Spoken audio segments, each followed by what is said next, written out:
निर्मल विश्वास मुद्रा सेना यूट्यूब चैनल থেকে আপনাদেরকে জানাই স্বাগতম। আজকে এক দাদা এসেছেন। দাদা কোথা থেকে এসেছেন? আমি যোগীগঞ্জ থেকে আসছি, সুন্দরবন। সুন্দরবন থেকে দাদা এসেছেন আর তার সঙ্গে দাদা ছেলে এসেছেন। এটা ছেলে তো? হ্যাঁ, এই ছেলে এসেছেন এবং ছেলের বন্ধুরাও এসেছে। তোমাদের নাম? বিশাল ব্রহ্মা। তোমার নাম? তোমরা এখানে যে এসছো মোটামুটি বুঝলে যে কোন পয়সা বিক্রি হয়, এটা বুঝতে পারলে তো? একদম পয়সা বিক্রি হয়, পয়সা বিক্রি হয়, কিন্তু সেই পয়সাটা মিন্ট মার্ক শাল এগুলো কিন্তু মিলতে হবে। এগুলো মিললেই কিন্তু পয়সাটা বিক্রি হয়ে যাবে। আর দাদার এখানে নিরাপদ কোনো, আমরা রাত্রি এসছি, দাদার এখানে দিনের বেলা না, আমরা রাত 8টার সময় এসছি, তাহলে কি নিরাপদে এসছি। একদম সততা মানুষ, খুব ভালো ব্যবহার দাদার। মিন মার্ক দিকে টাকা নেন, সঠিক মূল্যটাই দেন, যে টাকা যে মূল্য সেটাই। আমরা সুন্দরবন থেকে এসছি, কোনো দাদার এখানে আসলে কোনো অসুবিধা নেই। এনারা এসেছেন সুন্দরবন থেকে। আমরা রাত্রি এসছি 8টার সময়, অনেক রাত্রে এসেছেন। চাইছিল সকালের দিকে আসতে, আমি বললাম যে সময় হবে না, তার জন্য রাত্রে এসেছেন। অনেকগুলো কয়েন নিয়ে এসেছেন, প্রচুর কয়েন আমি দেখেছি, কিন্তু তার মধ্যে অনেক কয়েন এরা নিয়ে এসেছেন, কিন্তু তার মধ্যে কোনো রেয়ার এখনো পর্যন্ত পাইনি। তবে দুটো সিলভারের কয়েন পেয়েছি। দাদা বলছেন না, আমি সিলভারের কয়েন দুটো দেবো না, ওটা ওনারা রেখে দিই, ওনাদের ভবিষ্যতের জন্য উনি রেখে দেবেন। ঠিক আছে, কোনো অসুবিধা নেই।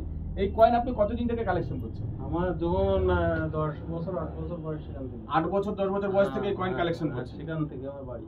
আচ্ছা আচ্ছা, আপনি কি কর্মসূত্রে কি রেশন ডিলার? আমার বাবা রেশন ডিলার করতো, আমার সেই রেশন ডিলারে সেইখান থেকে এই পয়সাগুলো আপনি এগুলো কেনেন নি তো? না, আমি কোনো, আপনার এগুলো কেনা না। না, আপনি আর কিনতে গেলে এখন আর কেউ দিতে যাচ্ছেন ফোনে, ওই দেখে কজনের বাড়ি আছে টাকা দ্বারা মাসের ব্যবহার আর দিচ্ছে না, চাইলে আর দিতে চাইছে না। নেতাজির টাকা আছে 96 সালে দেবে, 96 সালে আছে, দেবে। বলছি 10,000 টাকা লাগবে। 10,000 আপনি বিক্রি করবেন কি করে? কারণ বইতে যা রেট আছে সেই রেট অনুযায়ী নেতাজির এত দাম নেই না। আর ইউএনসি কন্ডিশনে যে টাকা হয় তাহলে ভালো, ইউএনসি কন্ডিশন হলে রেট ভালো, একদম নতুন টাকা দরকার, সেগুলো রেট আছে। যাই হোক, ওনার কাছে আমি যেগুলো পেলাম রিপাবলিক ইন্ডিয়ার 1992 হায়দ্রাবাদ মিন্টের পেয়েছি। ঠিক আছে, আমি এই টাকাগুলো ওনাকে 50 টাকা করে রেট দেবো, যদি উনি দেয়। যদি উনি দেয়, ওনার কাছ থেকে 50 টাকা করে নেবো। আর একটা বোম্বে মিন্টের আছে, কন্ডিশন খুব ভালো, কিন্তু এটা কমন ক্যাটাগরির পয়সা আছে। এটা দাদাকে আমি 1 টাকাটা 10 টাকা পিস দেবো। আর বাদ বাকি এটা কমন কয়েন, কিন্তু কন্ডিশনটা খুব ভালো, একদম ইউএনসি কন্ডিশন আছে বলে পয়সাটা নেবো। আর এইগুলো সব 50 টাকা রেট দেবো। যদি দাদা দেয় নিশ্চয়ই আমি নেবো, আর যদি না দেয় ওনার পয়সা, উনি যদি না দেয় কিছু করার নেই, একদম।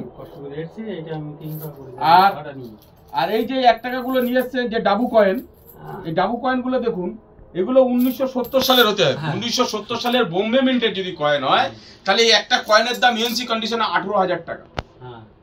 18,000 টাকা এক একটা কয়েনের দাম আছে। এই যে 2 টাকার কয়েনগুলো নিয়ে এসছেন, এই 2 টাকার কয়েনগুলো ন্যাশনাল ইন্টিগ্রেশনের যে কয়েনগুলো আছে, 1992 নয়ডা মিন্টের হতে হবে, 2004 কলকাতা মিন্টের হতে হবে। যদি হয় তারও একটা ভ্যালু আছে।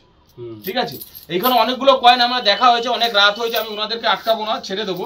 যাই হোক, এই কয়েনগুলো সবই চেক করেছি, কিন্তু এর মধ্যে এখনো পর্যন্ত রেয়ার কয়েন এখনো পর্যন্ত পাইনি। আপনি যদি কোনো রেয়ার কয়েন পান বা এরকম যদি কয়েন থাকে আপনার কাছে বা আসে, আপনি অবশ্যই আমাকে ফোন করবেন বা হোয়াটসঅ্যাপে জানাবেন। আপনার বই যা মূল্য আছে, বই বুকে যা মূল্য আছে, সেই মূল্যই আপনাকে আমি দেবো, রেয়ার কয়েন যদি আপনাদের কাছে থাকে। তো যাক, তোমরা এখানে এসে মোটামুটি ভালো তো, কোন নিরাপদ জায়গা তো।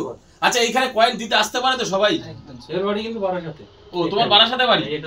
ও, তোমারই এটা এর বন্ধু নাকি? ও, তোমরা একসাথেই থাকো?